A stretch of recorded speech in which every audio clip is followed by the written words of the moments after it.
In 1845, the British Empire sent 129 men into the freezing darkness of the Arctic. They were aboard HMS Erebus and HMS Terror, two warships embarking on a mission so ambitious it was the 19th century equivalent of a moon landing. The Admiralty equipped these vessels to withstand anything. They reinforced the half-foot-thick wooden hulls with heavy iron plating to smash through ice. They installed modern steam engines and packed the holds with enough food and supplies to last 3 full years. The goal was clear: navigate the Northwest Passage.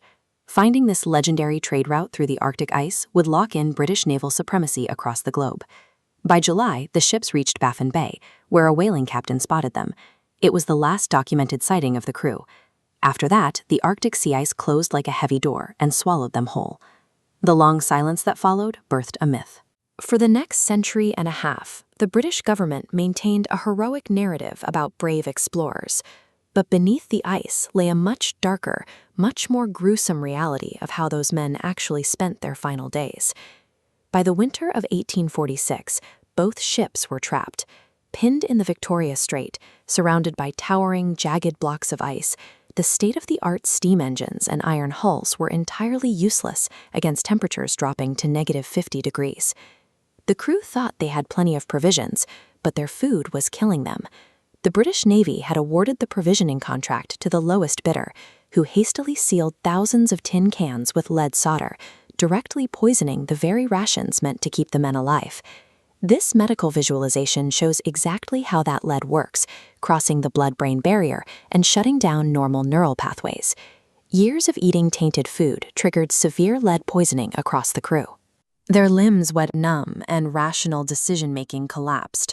In April 1848, the survivors abandoned the frozen ships to walk hundreds of miles across the ice toward mainland North America. But rather than packing light and moving fast, they clung strictly to their identity as British gentlemen.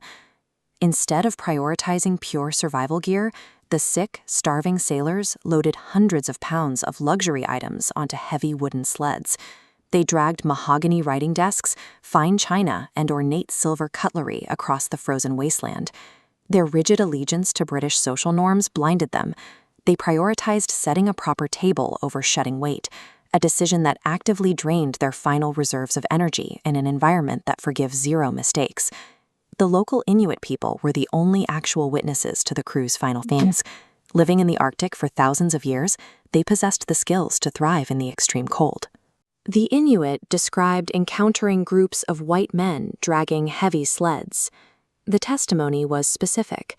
The sailors had blackened faces, their teeth falling out from scurvy, and they staggered across the ice as if their minds no longer controlled their legs. Later, the Inuit made a discovery at an abandoned campsite. They found human bones scattered on the ice, and these bones bore distinct, deliberate cut marks than knives. When an explorer brought these Inuit accounts back to London in the 1850s, the public reacted with absolute revulsion. The Admiralty flatly rejected the idea that Royal Navy officers could ever descend into cannibalism. The Empire's intellectual elite rallied to defend the Navy's honor. Charles Dickens aggressively attacked the Inuit in the press, branding them as liars and savages, insisting that civilized Britishmen would choose starvation over eating their own. To protect its own ego, the Empire deliberately weaponized racism. They buried the eyewitness testimony and fabricated a sanitized, heroic myth of noble sacrifice, erasing the truth of what starvation does to the human mind.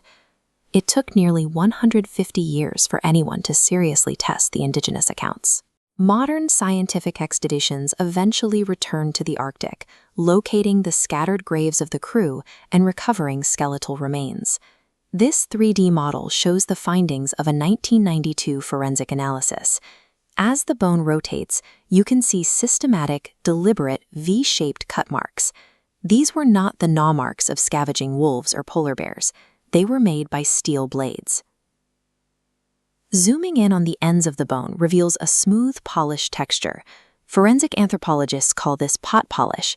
It happens when bones are repeatedly boiled in iron pots, proving the crew extracted the very last bits of nutrition from their dead comrades.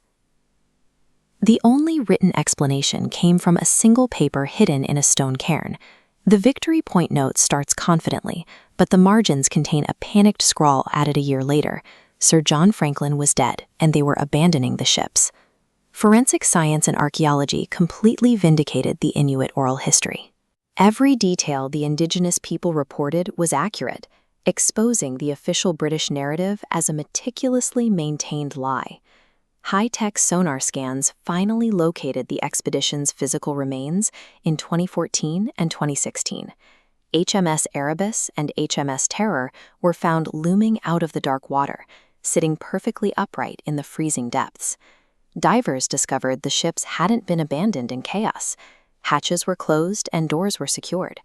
The men maintained their naval discipline right up until the moment they walked away into the freezing void, hoping they might eventually return. The Inuit actually offered the wandering survivors seal meat and shelter, but the Royal Navy officers, certain of their own superiority, refused to accept meaningful help from people they viewed as inferior. They chose the ice. The British government sent 2 state-of-the-art ships to conquer the top of the world.